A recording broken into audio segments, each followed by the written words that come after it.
Hey Battlefield fans and YouTube viewers, Wild.Fox here, finally back after a bit of leave. You may recognize this video from a while back, and thanks to Badly Burned and Shot Redux, I finally decided to do a full game commentary of my own. Now in this video I'll be using the USAS-12 automatic shotgun, minus the sidearm. This being my first commentary video, I'll let you know I'm quite a bit of an aggressive lone wolf style gamer. In this match I decided to stop for a split second to grab Charlie. Throwing down med boxes every step of the way, I decide to quickly check the road to A as I approach the close quarters area. Now inside the enclosed space, I have the upper hand with my shotgun. I check towards A spawn for any enemy rushers. I continue in checking and double checking each of my flanks. Confident no enemies have made it this far yet, I throw down yet another med pack. I decide to hold and assess my current situation and what my next move may be, hold or advance. Within a second or two, I get impatient and make my choice. This player, having not been fast enough to catch me infiltrating, is caught completely off guard. One of the few advantages to aggressive style gameplay. A little surprised no more enemies are in the area, I quickly reload and continue to advance. I make my way around towards Alpha Spawn, seeing some enemies I spot what I can. Not sure if my cover is blown, I take cover. When no incoming enemy fire greets me, I make a suicidally aggressive move that pays off, closing the gap between myself and the enemy squad. I kill what I can, but ultimately should have gone with my first choice by reloading before rushing. As a result, I am quickly reduced to my combat knife, nabbing 2 quick kills before finally being dispatched. I throw down a med pack, but it ultimately ends up being futile. I'll take this time to tell you that the USAS-12 standard does only 3 to 5 damage per pellet at 30 range and further, and has only a batch size of 6 pellets per shot. Beginning my second life of the match at B, I check my HUD to see who has what. I decide on the route through B spawn instead of chancing the middle road. I haven't seen any enemy movement past Alpha, but I don't want to chance it. I consider the archway for a split second, but decide to check Alpha before doubling back for any enemies approaching B flag. I find yet another enemy off guard. Just in case I can't reach him in time, I spot him out. I put an end to his suppression of B spawn and change my course back towards A flag. This time taking the main road and using the Rambo approach. I grab an assist and a kill, but I ultimately don't get back to cover quick enough. The reload time for this shotgun is 4.37 seconds, so choose your cover and reloading time wisely. You'll burn through your 10-round clip in a matter of seconds, and end up like Swiss cheese if you don't have a plan B to escape quickly. And here I go again, starting off at B spawn, this time being a little bit more cautious and choosing the discreet path after checking my map. Again throwing down medkits every chance I get, just in case any friends want to join me in this little flanking maneuver that I decided on. Looks like no one is following. I still decide to run a quick tour through the primary spawn to see what kind of tactical position I can obtain through this way. I spot out a few more that are clearly out of range. Knowing I still have yet to be discovered, I take the safest and stealthiest route possible, making my way through a claymore that nearly kills me. A little surprised to only run into the trouble of the claymore, I am hoping to flank a nice juicy number of kills at Alpha Spawn. I catch one spawning, he just happens to be in the wrong place at the wrong time. I continue my tour into Alpha Spawn, only to find a trooper coming my way just in time to catch some more pellets to the face.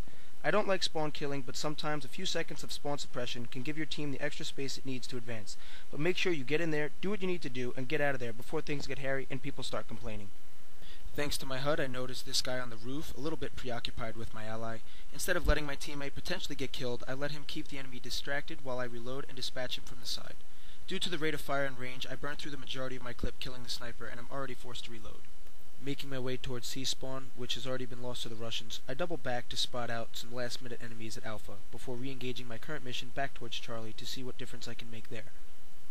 Moving up the hill towards Charlie, things look a bit quiet. I reconsider my choice to go straight into Charlie, knowing anyone with a ranged weapon has an advantage from that angle. I encounter one enemy and decide to take cover and wait for my team to move into position and assess the current scenario. I notice a flanker well out of range, and all I can do from here is spot him out for my friend. Charlie is quickly overrun with minimal opposition. I decide to track down and hunt the enemy I spotted out. It takes me some time to get near B, so I will tell you a little bit more about the USAS-12 standard shotgun. The USAS-12 does 20 to 22 damage at close range, and at 20 range the damage drops from 12 to 14 damage per pellet. Now back at B, just in time to res what looks like a victim to that trooper I spotted. I pull him up and throw down a pack and go and remove the culprit from our spawn. The only drawbacks I see to this shotgun are definitely the clip size and fire rate, combined making it a gun that goes through ammo like no other. Damage to damage, the 870 is much more powerful, but the USAS-12 is definitely more used and played for free, which I contribute to the ease of the automatic over the pump action. This also gives a lot of bad hype, being considered a quote-unquote newbie weapon. The way I see it, if you have a hater in your room, you're doing something right. Any self-respecting player knows a shotgun is only really effective if you let him get close. To counter a decent shotgun wielder, check your corners and keep them at a range. It's just that simple. A good pump-action player will reload between any shot he can. If he stays into close quarters, he can actually one-hit anyone. Just by tapping the USAS-12, you'll fire more than once, more than likely. Bottom line, if a player can keep his kill-to-death ratio up over a whole game with a USAS-12, he's definitely not a noob. He actually knows how to time his reloads and his tactics pretty damn well. Throughout the duration of this game, I'm always trying to throw down as many med packs as possible. Honestly, it can backfire during lone wolfing sometimes though, because it leaves like a trail of breadcrumbs behind you. But if you check your 6, it may actually lead a kill right to you. And back to the game at hand, the enemy has us pinned at the spawn alleyway at B. As I try to run in and res my teammates and spot out the suppression fire, it looks like some of my team wasn't expecting a res, and I miss the other pickup as we push them back. Not sure if any of them are left behind that cover. Me and my team move into position in the center as I take cover and reload as my squad takes point. I take a second or two to call in some ammo from nearby assault. Thank God I took some time getting there because this flanker may have killed both my teammate and myself. It's very important to check your flanks and never assume that your teammates finished up everyone. This guy was a straggler from the conflict not even 30 seconds earlier that my teammates completely forgot about. We swiftly converge on Alpha, and there is a group of friendlies at Charlie base simultaneously as I noticed it's capped rather quickly. With less than a minute to spare on the clock, there's not many enemies nearby, and all I can do is spot out some enemies downrange and throw out some supplies.